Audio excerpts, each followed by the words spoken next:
Alors je vais vous présenter ma petite sableuse que j'ai créée moi-même. En fait, au lieu d'acheter les kits ou les machines pré-assemblées comme ils vendent, en métal, moi j'ai fabriqué la mienne, tiré des photos que j'ai vues sur internet. Donc toute simple, qui est...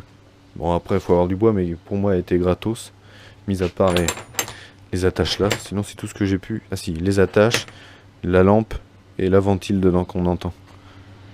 Ventile. Bon, je vous expliquerai, mais cette ventile en fait est pas assez puissante.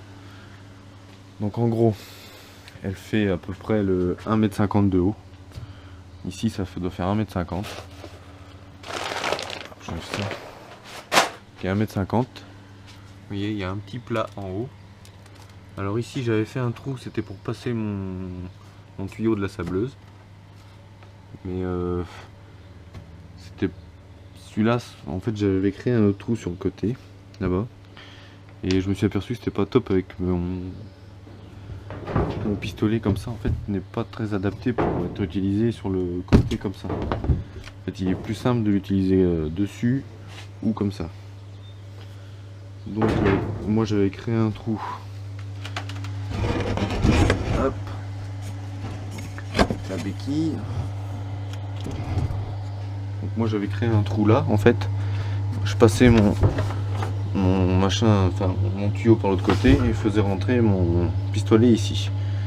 Sauf que à l'horizontale, c'est un peu galère en fait. Le pistolet quand on l'utilise comme ça, en fait il arrivait comme ça et là il fallait que je plie le tuyau qui est assez costaud. C'était galère. Donc j'ai ensuite créé un trou ici. Donc le tuyau arrivait à la verticale. C'était déjà mieux. Mais c'était pas trop ça parce que mon tuyau en fait est trop court. Et le tuyau est trop court pour faudrait que je mette la bonbonne de la sableuse sur un piédestal pour qu'elle soit plus haute, mais c'était un peu la galère. Donc c'est pour ça que là je l'ai utilisé avec la porte ouverte. C'était le plus simple pour moi. Donc alors à l'intérieur, tout simple, un fond. Après ensuite vous coupez deux côtés en fait en biseau comme ça.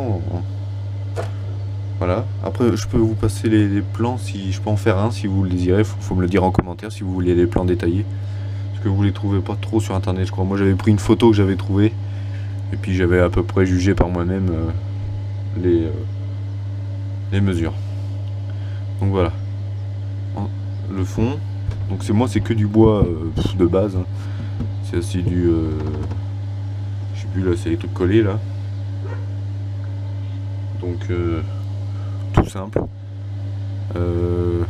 Ensuite donc l'installation de la lumière. Donc ça j'ai acheté ça pas très cher hein, dans un truc de bricolage. J'ai fixé au plafond, donc il y a le bouton. Voilà, ça s'allume. Ce qui est bien avec celle-ci, c'est qu'en fait on peut additionner d'autres lampes. Voilà, pour ce qui est de la lumière. Donc il faut prendre quelque chose d'assez puissant en lumière, hein, parce que là, quand vous sablez, ça fait pas mal de poussière. Et faut quand même quelque chose qui envoie au niveau des lumelles. Il faut regarder sur la boîte les lumelles, il faudrait prendre le plus haut que vous trouviez. Moi j'ai pris le plus haut que j'ai trouvé, c'est en LED.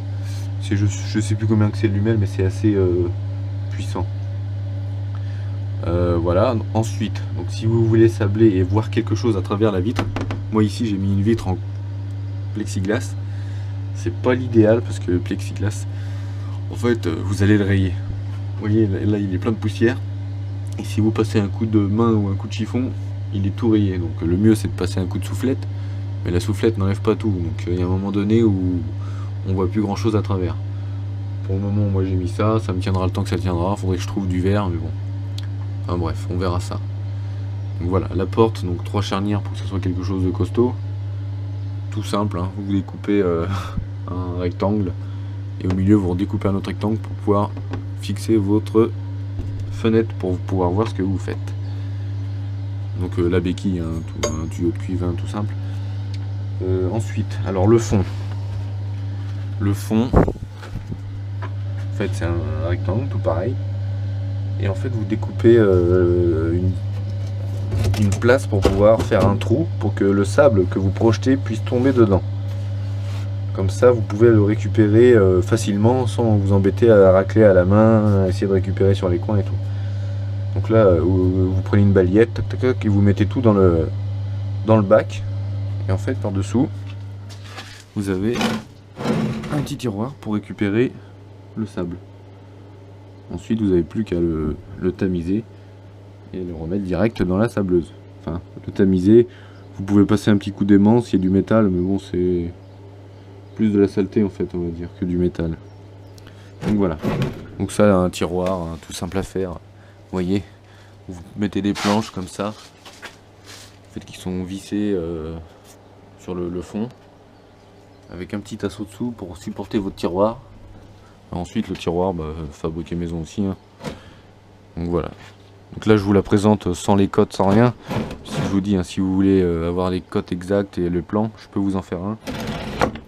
Vous me le demandez en commentaire si vous le désirez. Et moi, je vous répondrai. Donc allez poser sur des piédestals assez hautes. Parce que faut pas travailler penché, sinon le dos, ça prend assez cher et assez vite.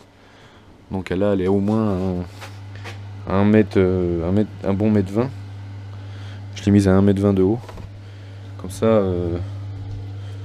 déjà à la tête, vous n'avez pas besoin de vous pencher, parce que là, voilà, je vous mets la caméra au niveau de mes yeux. Donc vous voyez, au niveau de mes yeux, il y a juste à incliner légèrement la tête. Et vous voyez ce que vous faites. Pas besoin d'aller comme ça pour voir. Ou mettre sur la pointe des pieds pour voir ce que vous faites. Donc voilà, ensuite, pour pouvoir passer les mains à l'intérieur, donc j'ai créé des trous. Bon là j'avais mis un chiffon pour parce que le sabre ressortait en fait. J'ai mis un chiffon que j'ai percé vite fait à l'arrache. J'avais pas trop le temps.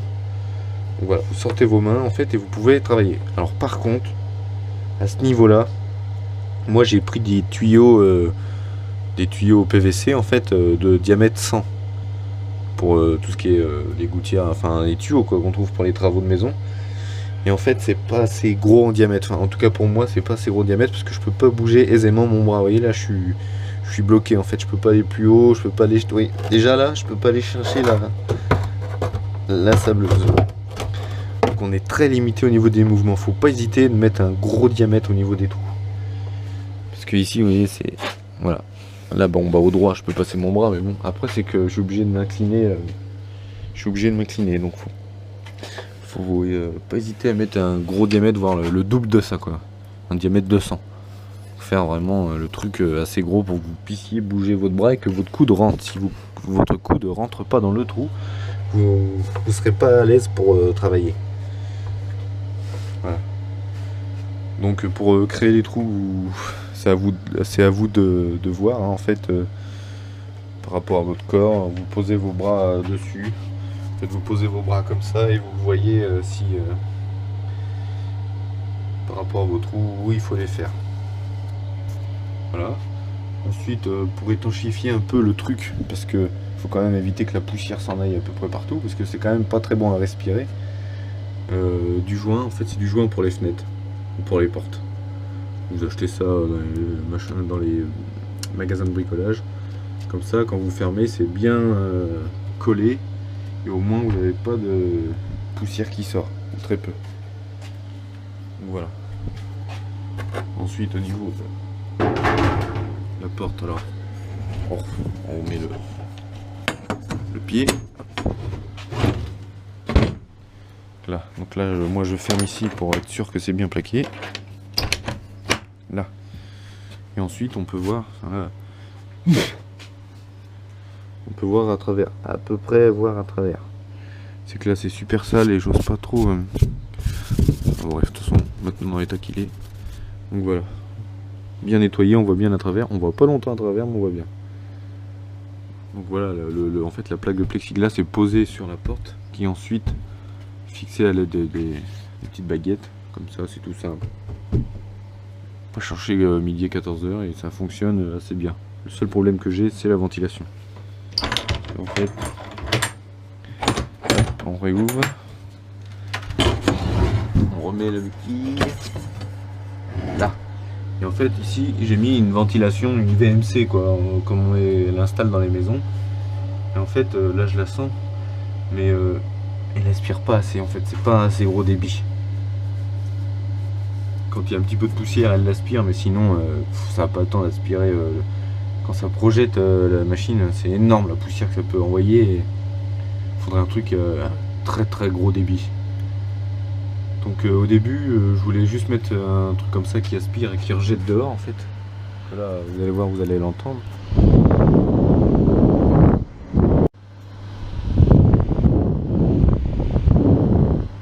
Ça souffle vers l'extérieur, mais pas assez. Donc au début, après avoir installé ça, je voulais, je sais pas comment faire, mettre un système en fait avec un tuyau percé ici qui ressortirait à l'autre bout avec une soufflerie dedans.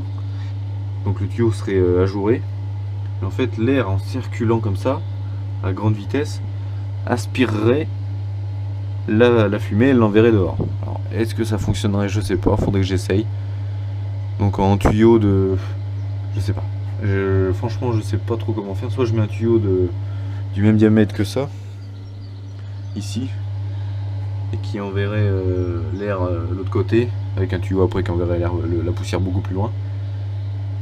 Peut-être que ça fonctionnerait. Sinon, il faut acheter le système d'aspiration qui coûte quand même plus de 100 €. Donc ça m'embête un peu de mettre ça, ce prix-là dans cette machine-là, alors que je m'en sers vraiment pas souvent. Vraiment quand j'ai des petites pièces, toutes petites pièces, sinon je le fais en extérieur comme j'ai fait sur la caisse de la 2 chevaux. Après le sable, je le récupère, je le tamise. Là, c'est vraiment que pour les petites pièces de mob, moto. Voilà, les petites pièces de moteur, mais c'est pas j'utilise pas souvent, c'est pour ça que là je l'ai garé. En fait, je l'ai mise dans le coin où je mets mon bois. Donc voilà, j'ai juste ce système là à améliorer au niveau ventilation, évacuation des poussières. Voilà, donc je vous ai présenté approximativement et je pense assez facilement, enfin la machine, enfin la sableuse, le système pour absorber la sableuse. Donc c'est tout simple. Franchement, là vous en avez, si vous êtes un bon bricoleur, vous en avez pour la faire. Si vous prenez votre journée, elle est faite. En une journée, elle est faite. Après, pour faire le bac et tout. Après, pour installer les luminaires et tout, bon, vous comptez un petit peu de temps, pas énorme, mais vous comptez un petit peu de temps. Donc ça vous revient moins cher qu'une machine achetée, je sais plus combien ils vendent ça. Au début je voulais en acheter une, mais je me suis dit oh, ça met plus de 100 € je crois, entre 100 et 200 € il me semble, j'ai vu. Et ça m'embêtait. Donc j'ai dit allez, j'ai le temps, j'ai du bois, je fabrique moi-même ma sableuse. Il suffisait juste d'acheter la petite sableuse comme ça qui va bien, au Blaster. Le problème c'est que le tuyau est tellement raide que pour le... c'est costaud quoi, hein. C'est épais comme tuyau et pour le bouger comme on veut c'est un peu compliqué. Et la longueur est un peu courte, faudrait que je vois si je peux pas en avoir un plus long comme ça, je la mets plus loin et je peux manier mon tuyau comme je veux. À voir.